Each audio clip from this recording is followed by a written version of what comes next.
So I want to welcome you to a new show that we're doing. It's called Influencer Fridays, and this is where I interview entrepreneurs, artists, and other business owners, both large and small. And I want to introduce them to you so that you know that they exist and what they do and what makes them different. Our first guest is a gentleman that I personally met in January 2020, January of this year, and we became very quick friends.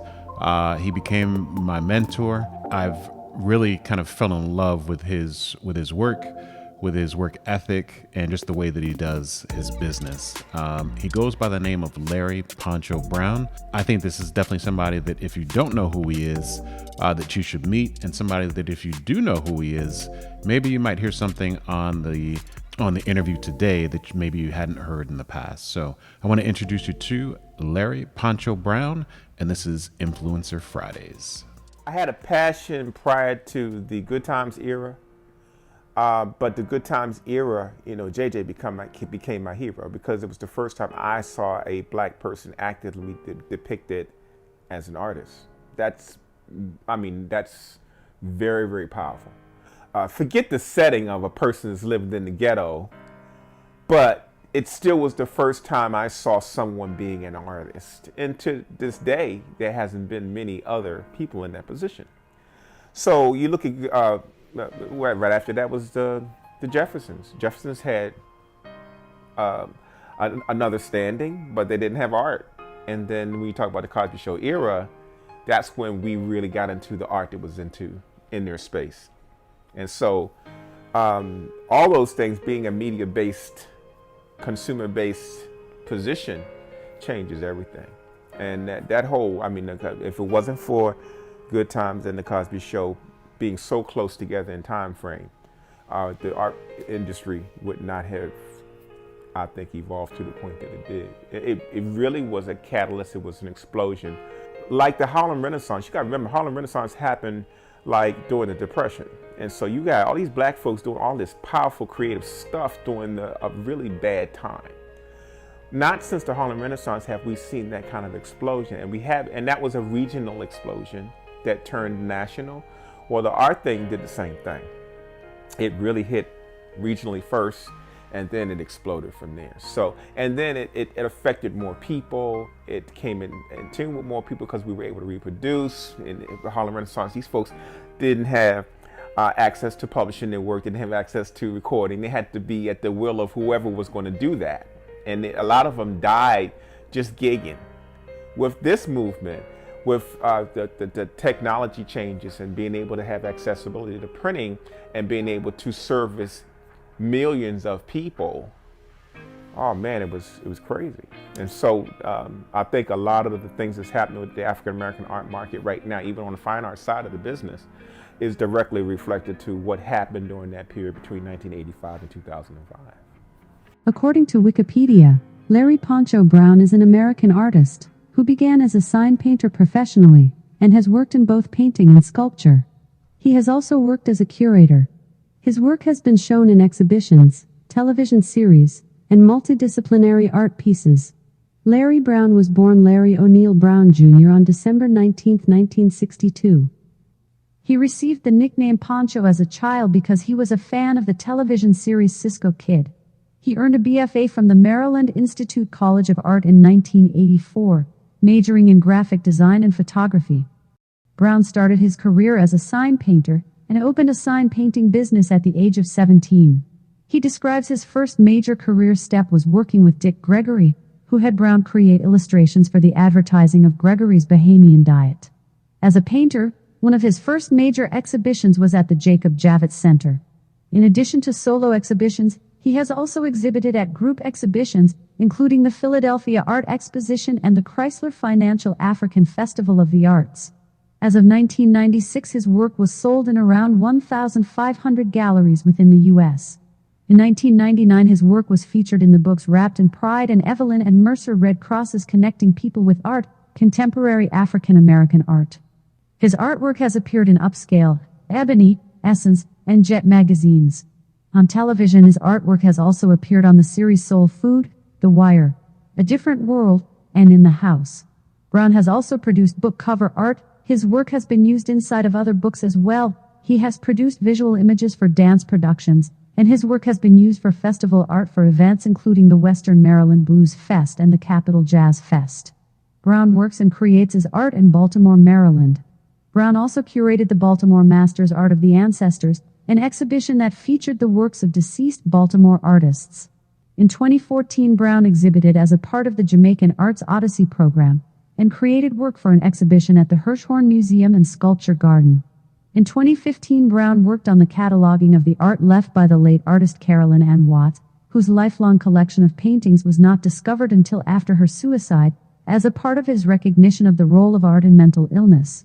In 2017, Brown's work was displayed at Tower Square in Springfield, Massachusetts in an exhibition entitled Stronger Than Pride as a part of the city's Black History Month recognition. He has been critical in the past of the trend of only showing the work of African American artists during the month of February. According to the Philadelphia Tribune, Brown primarily works in acrylic, although he uses a variety of mediums and styles to express his interests in Afrocentric themes, ancient Egyptology and dance. It's a style that combines past and present art to create a sense of realism, mysticism, and beauty. In addition to his paintings and illustrations, Brown has also worked in the field of sculpture. Brown has stated that he endeavors to depict African American people in a positive manner. Brown was the recipient of the Artist of the Year award from the African American Visual Art Association in 2000. In 2008, he received a Black Music and Art Award. He is also the youngest inductee into the Carver Vocational Technical High School Hall of Fame. His work has been listed in the collection of the Charles H. Wright Museum of African American History as a part of its Visions of Our 44th President commissioned exhibition. His parents were Doretha V. Hall Brown, a dietary aide, and Larry O'Neill Brown, SR, a school teacher and coach. He was middle child of 3. Brown is the founder of the nonprofit Raising the Arts, which supports nonprofit and African American organizations. He has also served on the steering committee of the Walters Art Museum in Baltimore. On November 10, 1995, the artist's studio was engulfed in an 11-alarm fire that destroyed the Holland Street Exchange in southwest Baltimore.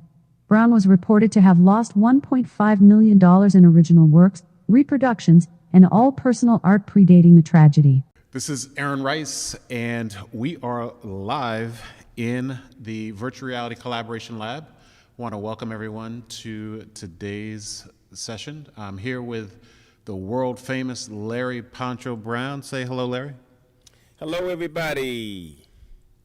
So first of all, for those that don't know, how did you get the name Pancho? Where's that come from?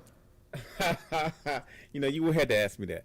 That nickname was given to me by my dad. We used to be fans of the old Cisco Kid TV show. He had a sidekick named Poncho. Voila. I am a junior, Larry O'Neill Brown Jr. My dad, I'm a second-generation artist, so I chose to use Poncho to delineate and separate me from my dad's work. Understood. Well, I want to thank you for joining us today. We are actually going to be doing a tour of the Verbella Open Campus, and Verbella stands for Virtual Business Environment for Learning and Assessment.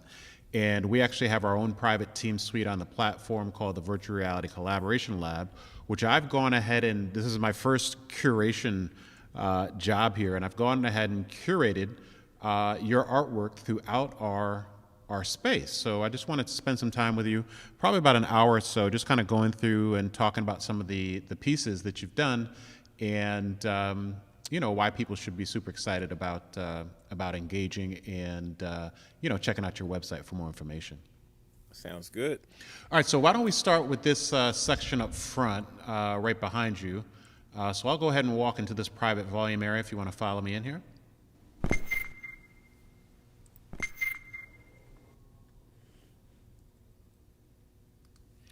All right, so I just went ahead and muted the volume on the video, but tell us a little bit about what we're looking at here on the screen. Well, we're looking at a recent project I just completed called LED Baltimore. They have a big, gigantic billboard, 5 stories tall, right adjacent to the Penn Station in Baltimore. And they also feature the works of artists. So this month, I was selected to be one of the featured artists. And what you're looking at is a collaboration between myself and Aaron. with his drone footage to document that occasion. This whole project came about, I applied to it probably about maybe 6 months ago, and they select artists based on that. I try to encourage all artists to continue to apply for things because people think this is a magical situation. It actually was just me applying. They selected the work, and it was displayed for just over a week. They ended up extending it 3 additional days, which gave us a lot of time to document this project. The great thing about the pieces here is some of them are hyperlinks. So as visitors come into the collab, if you click on talk a little bit about the image of the female right here on the exterior of the door as I click into your website, Pancho. That piece is entitled "The Forgotten Journey 2." It's actually a part of a series from my Perseverance series. We did a male and a female version of 2 models with a Middle Passage slave ship tattooed on their backs. And it's a very popular piece. It's part of my Perseverance series that came out in the mid '90s. Mm-hmm. That's a powerful piece. You know, I was watching black folks do these scarifications and body piercings and body adornments. And I started seeing crazy stuff like Mickey Mouses and flowers and rest in pieces. And I was saying, well, if I was going to do a symbol, what would it be? Mm-hmm. And I was reading a book by Tom Feelings called The Middle Passage. And that's when I said, yeah, that would be the perfect one. Now, initially, when I did this piece, I had a pregnant female with the slave ship going up her stomach. But when I released this piece in the early 90s, I don't think the market was really ready to see a partially nude piece with that kind of a concept to it. So I decided to do it from the back.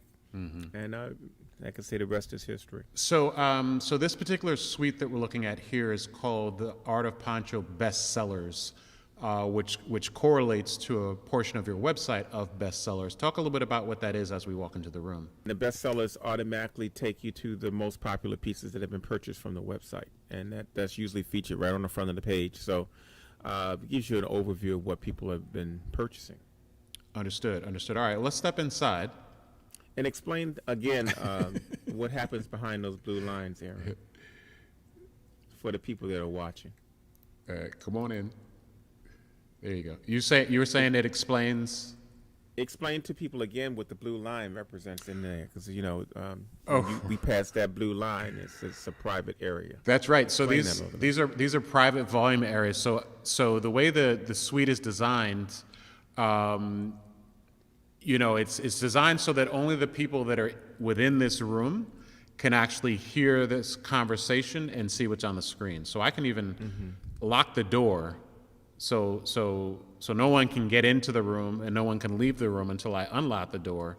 So it acts as though it's a real conference room in that regard. So it creates private volume areas or private spaces within the suite. So it's pretty cool. So we can have a meeting in here. So that's why when I stepped into the suite and you were outside of the suite, I couldn't hear what you were saying until you popped in. So talk a little bit about, is this a Delta piece here? Talk a little bit about that. Yes, it is. It's a piece that I partnered with a friend of mine by that name of Karen Busser, a very well-known artist. We have been doing the Delta conventions probably since the middle 90s together. And so this piece was commissioned for one of those shows through her company. We usually do a 2-year licensing arrangement with them, and this is one of the pieces from that series. I've probably done more Delta images than I've done any other sorority. Mm-hmm. That's beautiful. All right. What about, so here's the male version of what we had on right behind you. The male version of so the one on the exterior with the woman had a little bit of color to it. This one is black and white. Which one came first? Why? The black and white version came first. The male was actually created first. The female was created second. Mm-hmm. We did a colorized version of as a G clay later on. I just conceptualized trying black and white kind of can encapsulate a particular time frame, and then the color kind of represented the future. So we did a colorized version of both of those pieces, and they were received very well. And so as we go to, I'm clicking on your logo, and it actually takes people to the top sellers portion of your website. So you can't see it, but I'm actually on your website kind of scrolling through so people can see where they can go and purchase pieces. Can you talk real quickly? You mentioned G-Clay. What is that? for people that aren't familiar? A G-Clay is a digitally plotted piece. It's usually a machine that has several cartridges in it that can produce an array of colors. So my particular G-Clay machine has 12 cartridges in it. It allows you to print on different substrates like watercolor paper or canvas and some other types of material. But it's G-Clay technology has been around for about 20 years, and you see that used pretty readily within the art business now. And you do all that in-house? Yes, I do. Interesting. I also have subcontractors that do work outside, but we do own one machine in-house. Cool. So, folks, this is a very rare opportunity to view so many unique pieces directly with the creator or the creative here in person. So definitely appreciate you taking time out of your busy schedule to do this with us today, Pancho. No, I think this is important, man, because, we've been partnering on a couple of projects outside of this realm, and we've been doing a lot of things with virtual reality. We've been doing things on conferencing and streaming. So this is the first time I've actually participated in a virtual environment. And so the fact that you were able to set up a suite and show people how to utilize the virtual reality world, I think it's an exciting prospect. Cool. Excellent. All right, well, why don't we head to another room and see what else we have to offer here. You follow me.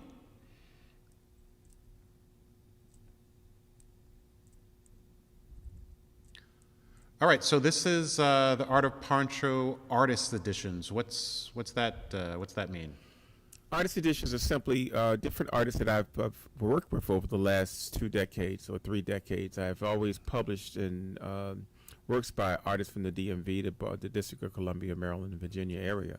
And so we still have a lot of pieces by other artists in our repertoire. And so Artist Editions is a list of those artists that we've partnered with over the years. And this image that's on the front looks like I'm on your website. Looks like it's by Alvin Harris Dinka. Yeah, Aaron Ferris. He's Alvin Ferris. Popular. Yeah, he's a very popular artist. He lives in London right now, but he's a pretty dominable force when it comes to his work. And we have about maybe 5 pieces of his works in our collection. Nice. So why don't we step on in and see what else we have in here real quick.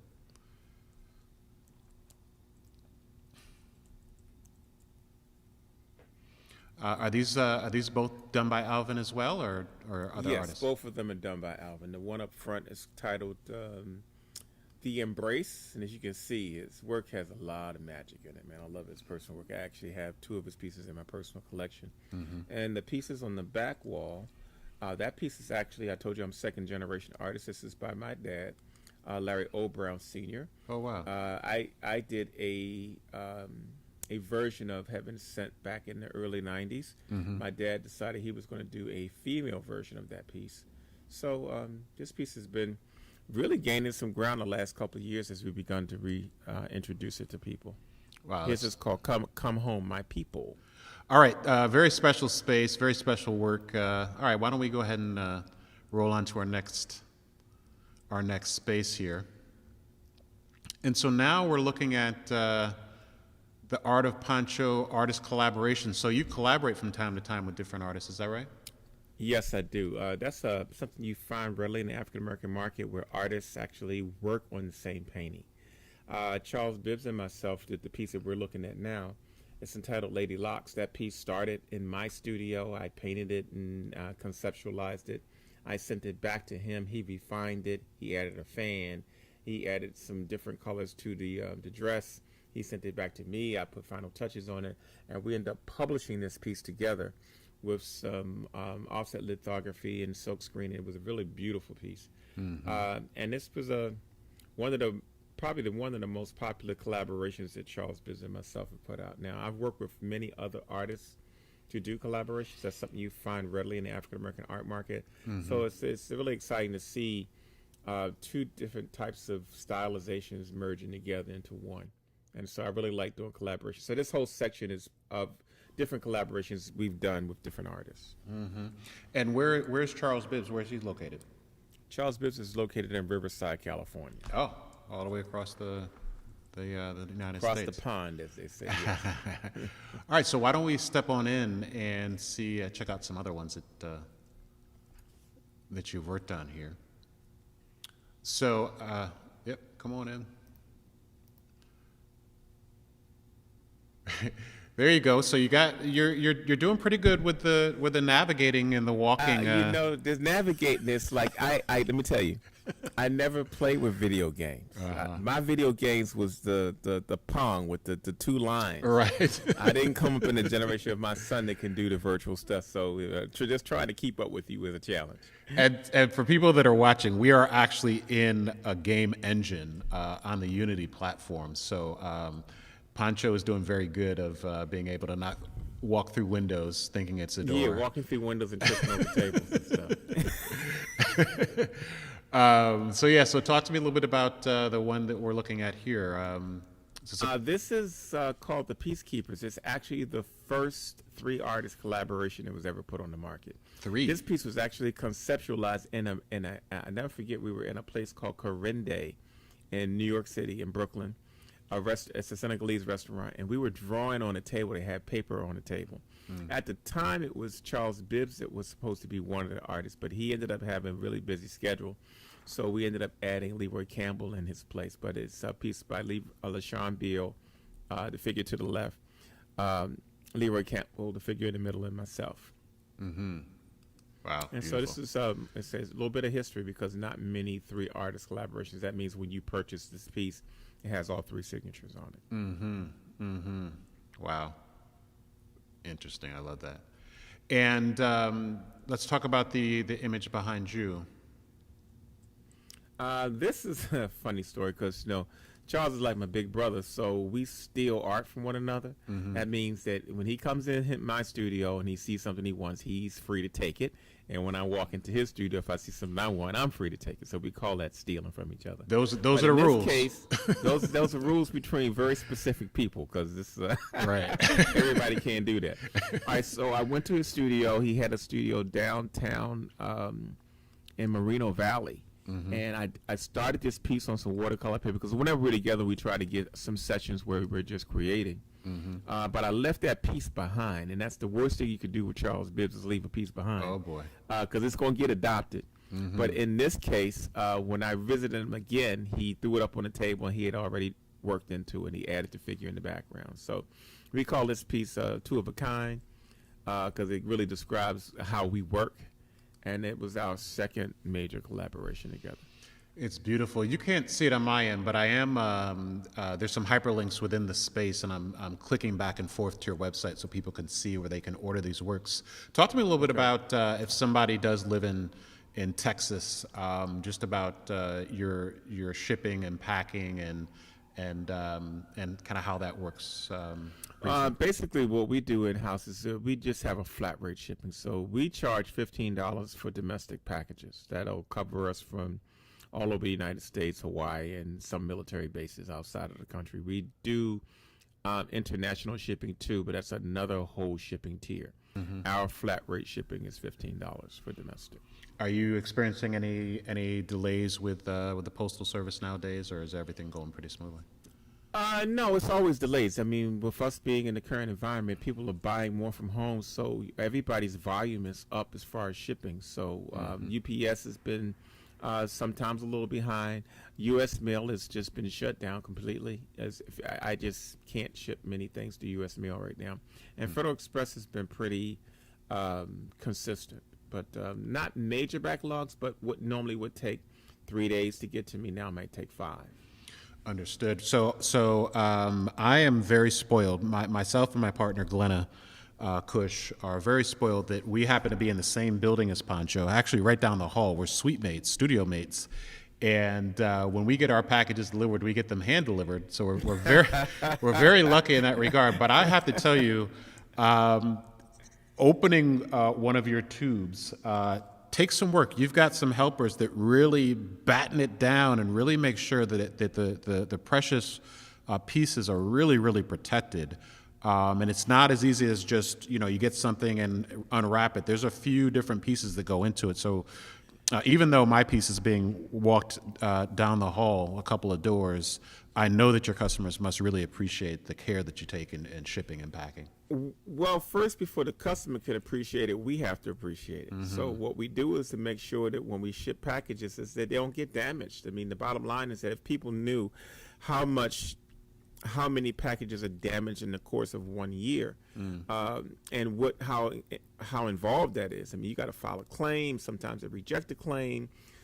So we take packing and shipping very seriously. And so when you see whether we're hand delivering it or not, that is the same way we would ship a package to California, because it really has to be able to survive at least 2 directions of shipping. I say 2 directions because sometimes things get returned. And if it gets damaged in the return, we still have to compensate the customer and we still have to reship.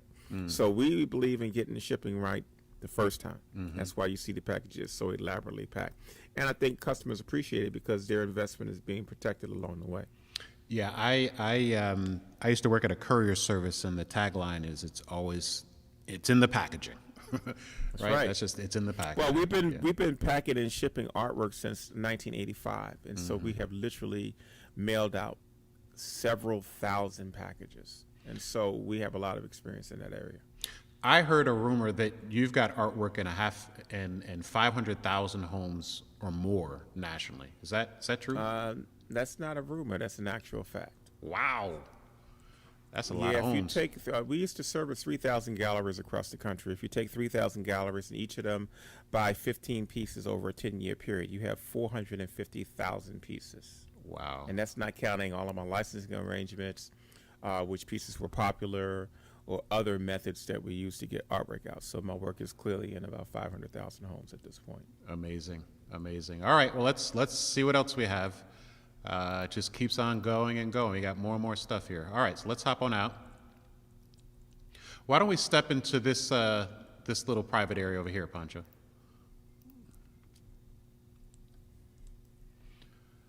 All right, so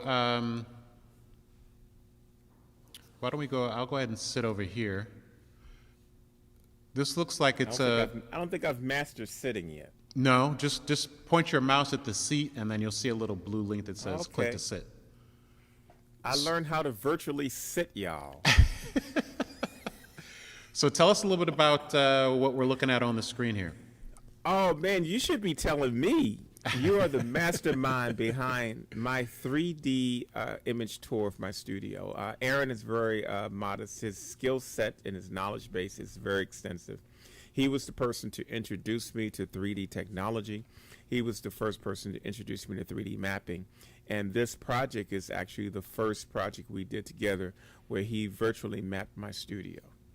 Had a lot of fun with that, and you were happy to play along and be amused throughout the experience as well. But I thought it was a great way to be able to, because I come from the real estate world. And so we use this technology to sell homes, high-end luxury homes to international buyers. And so to bring this type of technology into the art world is very exciting for me. Well, for me, it's been the same. I mean, where you used it in the real estate industry and then the construction industry. By us collaborating together, I've learned that there's a lot of ways that this could work for my industry. The art industry is really suffering with trying to translate their exhibitions into a virtual format. Mm-hmm. And so by doing this project together, I got to see how I could really directly assist my industry with some virtual technology, which is really fantastic.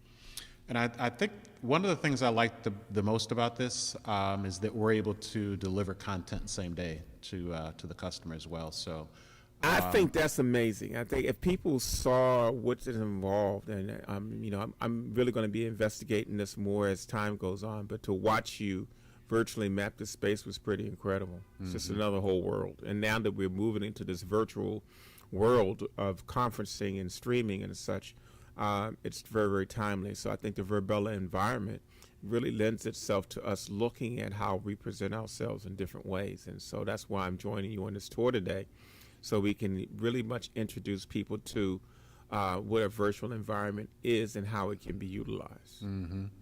And these, for anybody who's curious, these little blue dots are called matter tags.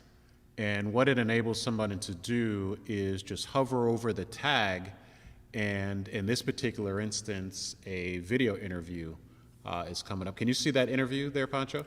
Well, no, I can't see from my end. Understood. What Okay. you're seeing on the screen. So Looks like it's a video that Manny B and Matthews Paisley did of Yes. you. So that's one extra thing that Pancho added to his studio with the 3D mapping was the matter tags, which are little call outs for different types of things. Okay, so that's pretty cool. Why don't we go ahead and you should just see in the bottom left-hand corner a little tab that says stand up. If you click on that, you'll stand right up. And why don't we head this way? Follow me. So why don't you tell us a little bit about the paint parties, what that's all about? And I think you said you're going virtual with some of the paint parties as well. Is that right? yes, the last 3 years we've been doing paint parties, and they've been really successful. I mean, the whole paint party phenomenon started about maybe 10 years ago with companies like Paint Night and some other people. And I started getting a lot of demands from people to do them, and I was, I don't have time to be teaching painting. But I looked at it as an opportunity to brand what I do, to teach people how to paint the way I normally approach a painting. And it really caught on, and we've had as many as 60 people in one session. Well, it looks. But now because of COVID, those Yeah. things are being locked down, and we're getting ready to now enter a phase where we do these things virtually. And so by the end of the month, I will have my first virtual presentation up, where people will basically receive a box in the mail with all the supplies they need to do the assignment, and we will be virtually teaching that class. Awesome, that's amazing. Yeah, I mean, we are in what we're calling a work from home economy nowadays. So, being able to figure out how to, navigate the current environment is important, and it sounds like you've done that. So you can't see it, but I'm on your website that goes directly to the Poncho paint parties, and Okay. people will be able to, I guess, in the next couple of weeks or so, be able to get more information about your virtual Yeah, they will paint definitely. parties. We're going to be updating that with all of the virtual information in about another 3 weeks or so. Awesome. So everybody look out for that for sure.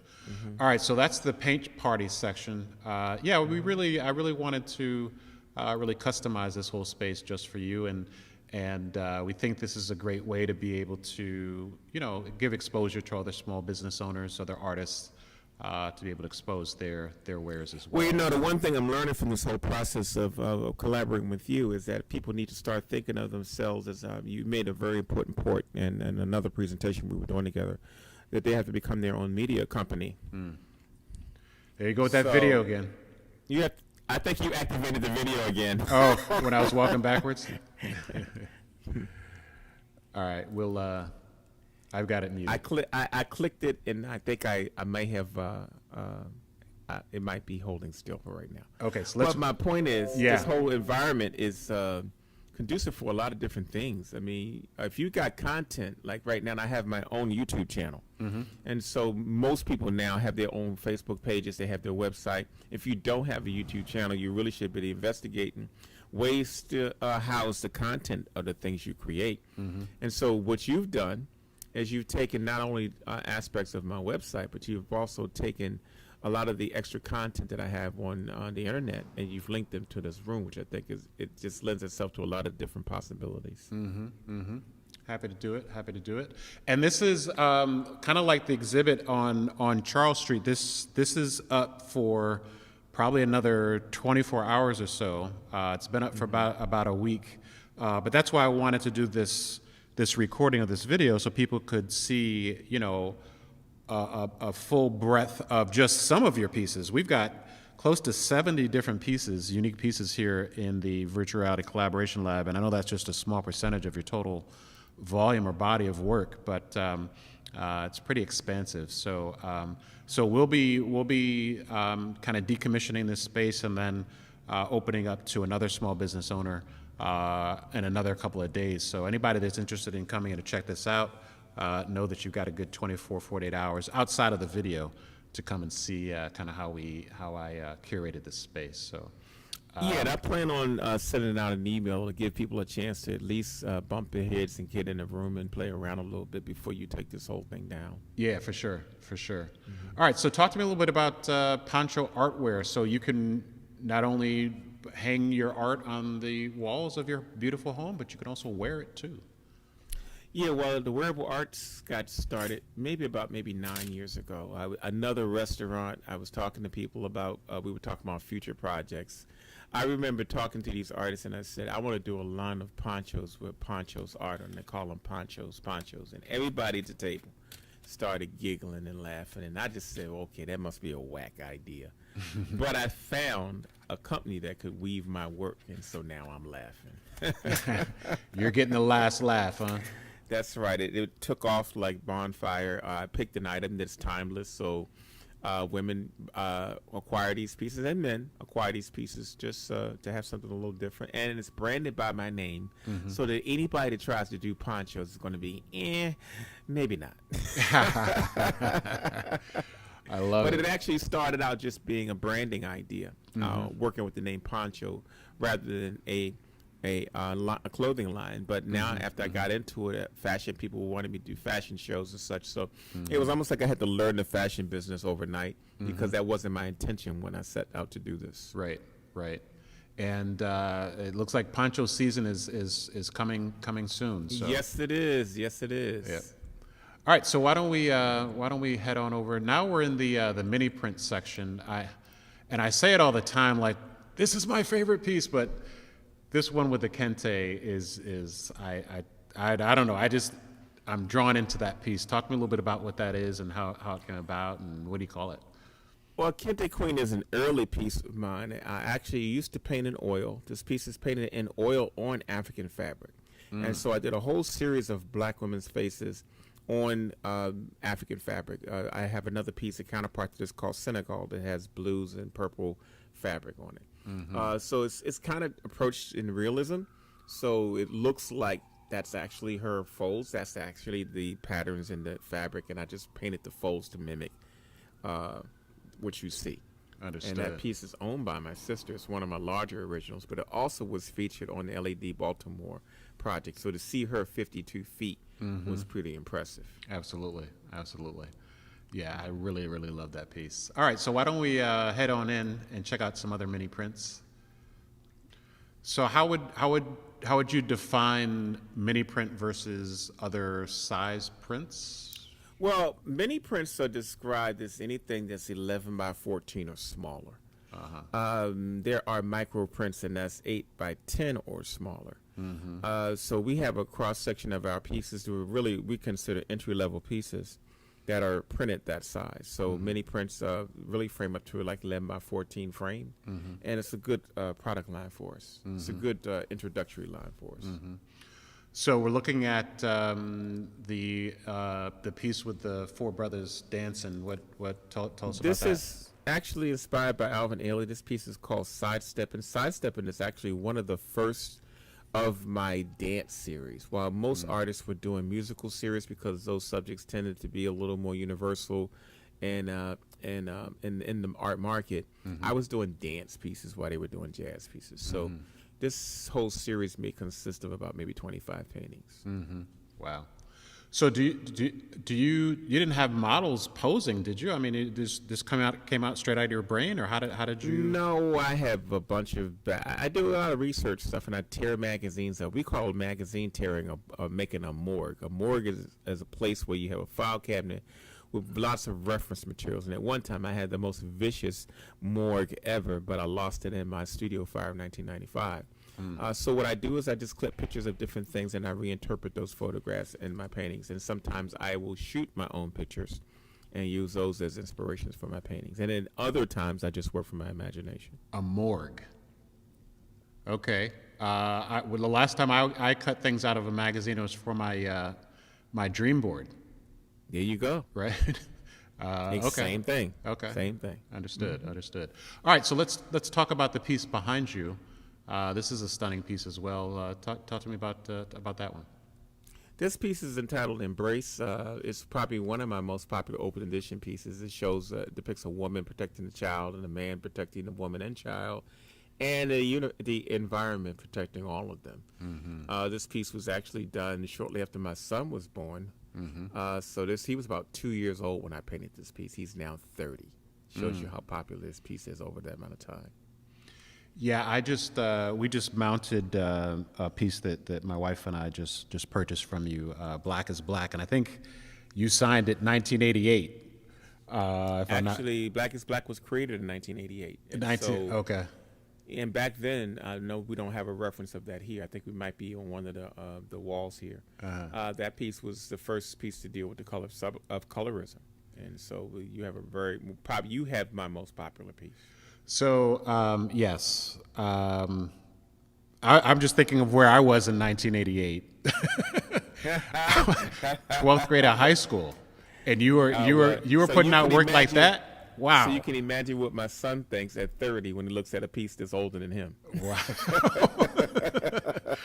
I mean, it still resonates even today. And that's the thing about art that's really wonderful, is that it's timeless. I mean, I give the dates on some of this work, and people don't know because it's timeless. Yes. They have no idea what it is. Took the words right out of my mouth. Absolutely. All right, so why don't we leave the mini print section? All right, so we're making some good headway here. So now we're in the Art of Poncho, Raising the Arts collection. Talk to us a little bit about these pieces here, or at least the one here in outdoor. The Raising the Arts section, really, in a collection, is really a series of commissions that I've gotten over the last 30 years, where we create images for nonprofits to help them, assist them with raising funds. It became a great project for me to document the mission and efforts of these organizations, but it was really nice to find a way to bridge the arts to help them raise money. So what we would do is that they would commission me. This piece, for instance, that we're looking at now on the wall is done by a black travel agency in New Jersey who specializes in cruises. So they commissioned me to do this piece to give to their guests. They usually take 60 to 70 guests on a cruise. That was a short 60 or 70 pieces that were sold. And that's kind of how it works. And so we use that to assist them with raising funds for their endeavor. And I've been fortunate enough where I've done about 70 projects like that over the last 3 decades. Is it still so pretty... this collection takes you to all of the pieces that we've done for nonprofit organizations. Is it still a pretty popular thing that people are doing with COVID, or not so much? Or COVID kind of derailed a lot of things, but art as a entity is still strong because people still use it for every aspect of business. Sure. You know? So I'm seeing an uptick in opportunities during COVID, where some people may not. All right, so why don't we step into the Raising the Arts collection? And I was just on your, again, you can't see it, but I'm going back and forth between what we see here in the room and your website, so people can see where they can go and connect with you and place orders and things like that. But talk to me a little bit about this piece here with the looks like they're out family gardening or community this garden. Piece is called Community Heritage Service, and it was actually created for that reason. Delta Sigma Theta wanted to do a community-based project, and they wanted me to do a concept of people taking care of their community. And so this was the piece that we created. If you notice, the girl in the background has the crimson and cream on, so she's a hidden Delta figure in this piece. But that's just an example of how we come up with creating images for particular causes and things that are important to the black community. And so Raising the Arts really does encapsulate all of that. It's to bring attention to some things that are important to our community.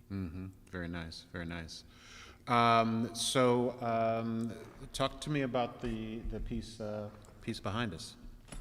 Well, this piece right here is a significant piece for me. A lot of people don't know my background, and every now and then I'll leak some of my past. But I actually lost a set of twins back in 1986, twin girls. And I published a piece called Twins.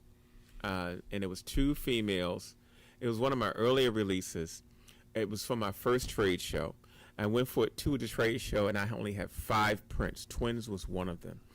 My first sale was 2 ladies that were kneeling down looking at the piece, and they both turned around at the same time and looked at me and said, "We want this," and they happened to be twins. And they got number 1 and number 2 of my very first release, which is a really spiritual connection when you're doing it in honor of something that you lost. This piece here, a few years later, my very best friend had twin boys. And so this piece was created in honor of that twin concept that's in my life. But it was really dedicated to her two boys, and this is called A Common Vision. And it was actually created for a middle school to assist them with raising funds for a project that they were working on. Wow. So I have this thing about twins. In the Yoruba tradition, twins are good luck. I took a group of people to Senegal, and we ran into so many twins where that whole phenomenon is really enacted and enriched. And so this is what this whole series is about. So, I mean, I love this piece. Did you start out doing this type of work, when you first got started? I mean, take us back. I mean, this is some really stunning work. Take us back to kind of your first starts in the art world. How old were you? I got my first job at 14. I was working there. I was attending Carver Vocational Technical High School, where I learned commercial art. In that program, you would study it 3 years. You would be awarded work study in your senior year. I was assigned to a woman by the name of Barbara Thomas, who at the time was probably the fastest letterer in Baltimore City, which means I learned how to letter in 3 months versus 3 years. So they had to try to decide whether they're going to put a 10th grader in work study. They took the gamble. It was a blessing for me because I got put into work study in the 10th grade. So I was probably the youngest person at Carver to attend work study. Wow. And from that point, when I turned 17, I started my own sign company. And I've been self-employed in the arts since then. And with that comes a lot of glory, a lot of pain, a lot of ups, a lot of downs, but I wouldn't trade it for anything in the world. So you mentioned earlier that you lost some work in a pretty big fire. Would you say that was probably the biggest challenge that you've run up against along the way, or was there maybe another challenge? Absolutely. It was one of those things that from the time of 17 up to 1995, I had been reinvesting in my business. So when you have a fire like this, it really wipes you out. This is a worst case scenario. It was a 11 alarm fire. It burned for 40 hours. It was a 8-story city block long building that completely got demolished by fire. And so worst case scenario with insurance, it was just an all around. The only thing that didn't happen is no one died in my fire, because 2 weeks prior to the fire that we had, another arts organization had a fire, and they lost a fireman, and they lost one of the people that was in that environment. So it was a pretty life-altering period. I pretty much had to start business over again and from 1995 to now. Is it one of those things where, people talk sometimes about, in hindsight, that was the best thing that ever happened to me? Do you put it in those types of terms, or not so much? I never put it in those kinds of terms, but I'm glad it happened to me, because at that point I was at the height of what I was getting ready to do. I had already invested my money. It was just starting to come out. My popularity was soaring. It was humbling if it was nothing else. But I wouldn't say it was the best thing, and how it changed my trajectory. It didn't. What it did was it made me understand material things and loss, and appreciate where you are in your development, because it can be over with overnight. Wow, that's deep. It didn't. I don't think it affected my work drastically like most people predicted that it would. But it did change how I approach doing what I do. Right. All right. Well.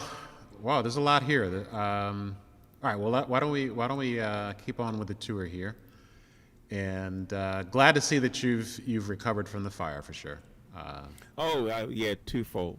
Absolutely. It's that part's been a blessing. I think when you go through something like that, you learn a lot of things about yourself. I learned about my support system, who was with me, who wasn't.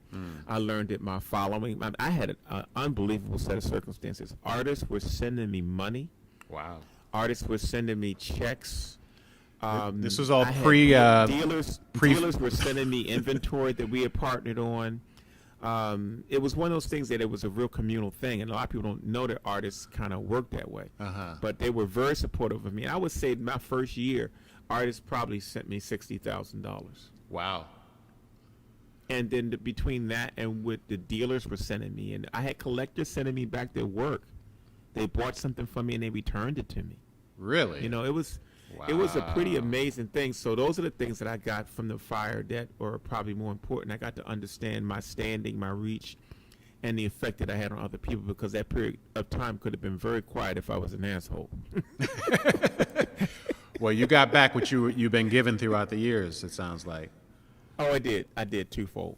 Did your and I think you might have mentioned it, so I apologize if I'm asking the question you've already answered, but did you notice that the type of work that you did changed in any way, or was it without somebody knowing that there was a fire back in I think you said 1995, would they have noticed a difference in kind of pre-Poncho, pre-fire I don't Poncho think and they post? would have no, they wouldn't have known an immediate difference. I can tell the difference because I became like a beast to get back in place. So I created a lot of work during that period of time. So you'll see a lot of work from 1995 to like 2005. You'll see a lot of work with those dates on it because I was pretty much trying to catch up with myself. Right.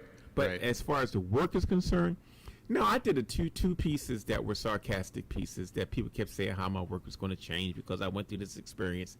And I did them just because of those statements, but I can't say that my work adversely changed as a result of the fire. Okay. I just think my spiritual sensibilities changed. Right. Right. All right. Well, let's keep it moving here, bro. All right. So, well, as you can see, there's so many pieces. The depth and breadth of of your work is so expansive that we're not even going to make it through the entire suite. But again, it'll be here for another couple of days for people that want to come check it out. But while we're here at the Art of Pancho limited editions, talk to us a little bit about what we've got here on the front here. The Art of Poncho Limited Edition section basically encompasses all of the works that are collectible items. People would like to buy signed and numbered pieces, and so that's a particular area that we specialize in. This part of the website will take you to not only just our offset lithograph and limited editions, but every type of print media limited edition we have is in this section. And so all of our collectible pieces will be under there. The one you see on the wall is a piece called Ascension. It was actually a silkscreen piece that was released in the early 90s.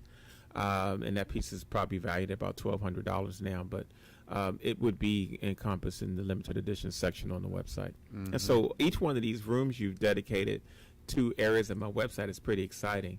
But for those of you that want to take time to really come peruse through things, we're going to see if we can send an invitation out for people to participate in the next few days before this is turned into something else. Sure. I wish I could keep it up here forever. Number one, I don't know that I have your permission to do that. And number two, we want to, I think we'll do what we always did. I think originally we had these three suites back here were just dedicated to your work. We may change the titles of the rooms or what have you, but I think we always want to make sure that we have a space that where you're represented here in the lab. Well, I thank you for that, and I really appreciate that. But I think for me, more than anything, I'm not really concerned at this stage of my career about places of where my work is. Right. This partnership is important because we're trying to attract people to engage in virtual interaction. And for me, that's most important. And so for the opportunity to see if I can make a few of my followers come into this room and look around is what I'm curious about seeing. Because this Verbella environment is not, a lot of people don't understand what this world looks like. It is truly another world. Right, right. And the great thing about it is you didn't have to comb your hair or put on any special outfit. No, man. You make an avatar, and my avatar's got my purple on, and I got a hat. That's what I normally look like. I don't know what the hell you're doing because you don't look nothing like that. But you can have your own identity in a virtual environment. You can be whoever you want to be. Cool too. You can be whoever you want to be. So that's pretty cool. We've had plenty of brothers in here with blonde wigs and earrings and all that. And hey, it's all good. You know what I mean? It's all good. You can be whoever you want to be in here. And exactly. Nobody's going to judge you. That's what's available in the virtual world. Exactly. So why don't we walk into the limited editions and let's see what we got in store here.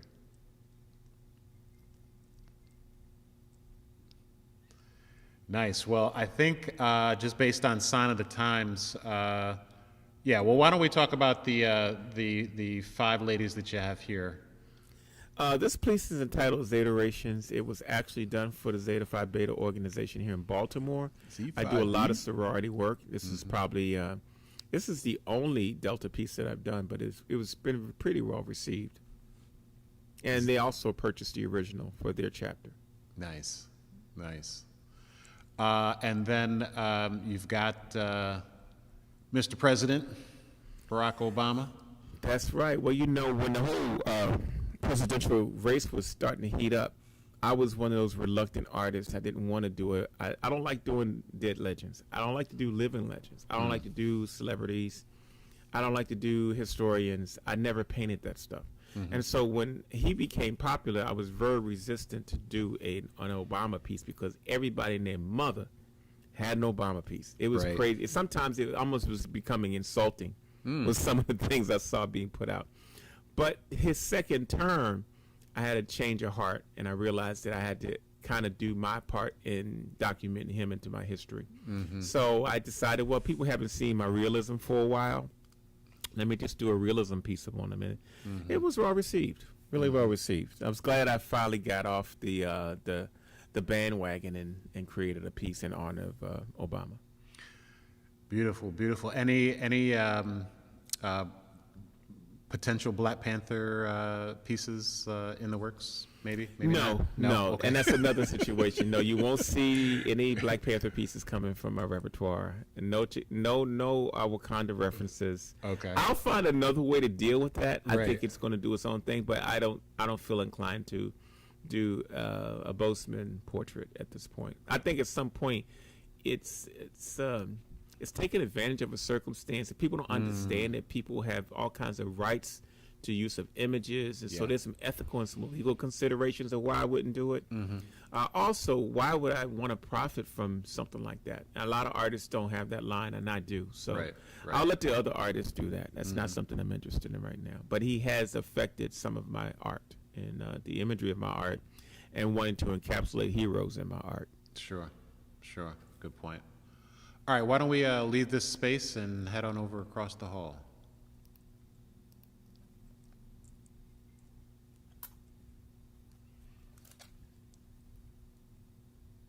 Empty walls may indicate an empty spirit. Yeah, you pulled that off my website, didn't you? Sure did. This is the only time where cut and paste off of someone's website is no. I asked Poncho's permission to do all this stuff, but no, I think you've got a lot of fans. I'm probably your newest fan. I just discovered you thanks to my partner Glenna a couple of months ago. It's been probably about 6 months or less. No, but if you remember, you recently brought me a picture that was mine that's been in your house for years, and you didn't know it was me. That's right. So we actually go back further than you think. That's right. right. We actually formally started, and I'll tell you guys a short story. He came to my studio back in January. He walked into my space. I met Glenna Cush. They were partners getting ready to decide they were going to move into our building. He says, well, brother, I can do a 3D version of your shop. And I was like, what the hell is that? Well, this man came in, he virtually mapped my space, and he had this thing done in 24 hours. Blew my mind. But it also bridged the gap of me wanting to really explore this whole virtual and augmented reality world with my art. Well, welcome. So Black is Black. This is the piece that my wife and I just acquired, beautifully framed yesterday. This is my most popular piece. Every artist has their most popular piece, and they don't know what it's going to be. All right, this is mine. At the time, I had a conversation I was dating a very light-complected black woman, which I must say wasn't something that I've ever done much of. And we were having a conversation of whose life was more miserable in the 70s, being a light-complected black woman or a dark-complected black man. And that conversation was the catalyst to this whole series, because she made some valid points, I made some valid points, but the bottom line is that at that point nobody was using the word colorism. Okay, Toni Morrison coined that phrase. It wasn't even a word until recently. But when I look back, my pieces are the only pieces, some of the first pieces that dealt with the subject of colorism. And that's why this piece was popular. It also was featured on A Different World for several seasons. So it became a really popular HBCU piece for many years. Well, And the story is behind this. When I went to my first publisher, they looked at this piece. They said it would never sell. It wasn't done by traditional medium. It was a little graphic. They gave me all the reasons why it wouldn't work. I went with my company. We self-published the piece, and it became one of the top best-selling African-American pieces in the country. wow. And my family is so pleased to have this in our home. And look at the timeline. You just got that in 2020, and it's been out since 1988. That's right. This piece has had some serious longevity, and I'm glad that it still appeals and speaks to people in the way that it was intended when I first designed it. Absolutely. All right. Well, why don't we head on in and check out? So these are called open editions. What's an open edition? Well, earlier in that presentation, we showed the room with limited editions. Open editions is just the reverse. Those pieces have an unlimited number. Black is Black happens to be an open edition. Artists have to select which pieces will be around forever, which pieces will be limited. And so this whole section is all of the open edition pieces. This is a really good entry-level section for people who've never purchased art before, because the price ranges are $15, $25 up to about $40, whereas the limited edition section could run from $75 on the way up to like $1,200. Understood. All right. Well, let's walk on in and see what we can find here. See what treasures are awaiting us. All right, so why don't we start with this piece here? The one over there is titled Diversities. It's actually a combination of different complective black and light-skinned women and men. And so this is a combination of that. Was a real popular diversity piece. I was trying to speak on the subject of diversity before everybody started talking about diversity and inclusion, which happens to be a trendy phase that people Don't forget the equity right part. Now. It's now diversity, That's inclusion, right. and equity. Oh, man, you got it. When I hear the words together, I want to throw up. But we won't talk about that right now. This is my stab at dealing with the diversity subject. Interesting. All right, and the one behind us here? This is the piece Twins that I was talking to you about earlier. This was done in honor of the twins I lost in 1986. This was the piece that sold to a set of twins. They bought number 1 and number 2 of the edition. This was it. And okay. The other part of that story is that I made a commitment that every set of twins I met after that would receive free this limited edition. And I ended up giving away over 35 copies, pairs of these prints to twins. Wow. That's a very interesting story. Wow. Interesting. And to date, because of the fire, all of those pieces were destroyed, so I don't have any reference of that. The original was sold to a collector many, many years ago, but whatever remaining inventory we had on this piece was lost in the fire of 1995. Oh my gosh. Wow. So that piece right now, as a print, is probably very valuable. Wow. All right. Wow, this is, each one of your pieces has so much of a story behind it. Well, most artists that way. Artists don't just create just because they're coloring like in a coloring book. Yeah. We have reasons and feelings for doing different things. Everything that I do has some historical footprint to it. It has something that's in my mind that I need to get out. And so we just hope that people enjoy the works that we do, because it's not, all pieces are not designed for everybody. It has to move you. And so that's what's wonderful about art, is that I always have a following of people that appeal to certain things that I create. Absolutely. All right, well, why don't we step on out? And we've got a few other rooms to see, but unfortunately we've got more rooms than time today. So I think you covered it pretty good, because some of these other headings we've kind of discussed already. But what I'm hoping is that we can encourage people to at least get into the space and look around and get comfortable within a virtual setting, because I think that's the most awkward part, is starting to use technology in this kind of way. So Right. I'm encouraging anybody that's watching this presentation just to go in. We'll try to post some information of where you can log into this room and just bump around and see what you can find. I agree. So why don't you follow me? We might even have to have Aaron hide something in the space, and the person that finds that thing might get one of my pieces. You think we could work that out? Yeah, we could do that. We'd do some sort of escape room or something. I don't know. We need to figure out how to hide something in the environment and see if people can find it. Absolutely. Some clues. There you go. All right, so why don't you follow me to the boardroom, and we'll close out there. Oh, before we do that, I never wanted. I knew this was going to happen. This was the first piece that I got for Pancho. I bought it for my wife for Mother's Day, and she totally loved it. Sitting beautifully mounted in our. It was a giclée mounted, right? It's a giclée, right?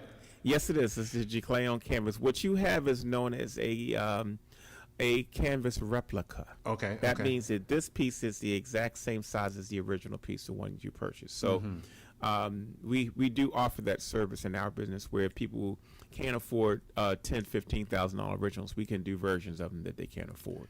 And I could not afford it as much as I would have wanted to pay that much and support you. I couldn't afford that. But Aaron, you didn't have to say that because this is a virtual world. As far as I'm concerned, you have the original. But this original piece was actually created for the Underground Museum in Cincinnati, Ohio. This was featured on a festival poster when they first opened the museum. And so this is a very popular piece called Celebrate Freedom. Beautiful piece. Yeah, sorry. I couldn't just walk past that. All right, follow me. I know that was selected for a reason. All right.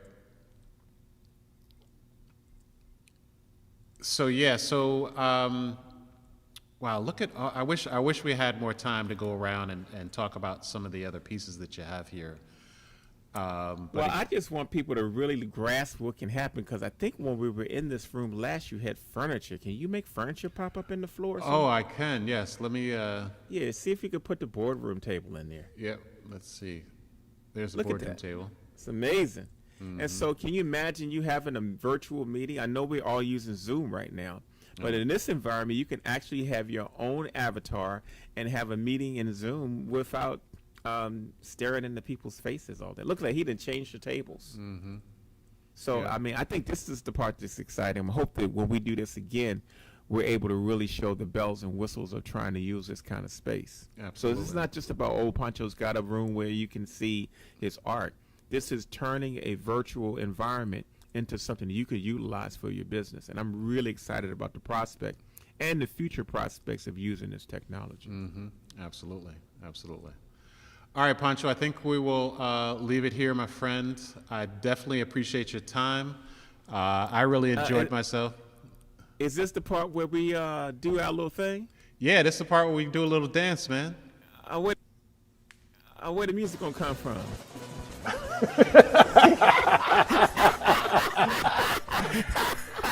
There you go. That's how we do it. All right, man. You take it easy, brother. And I hope people would take time to explore the Absolutely. space. Thanks so much for your time, Pancho. Really appreciate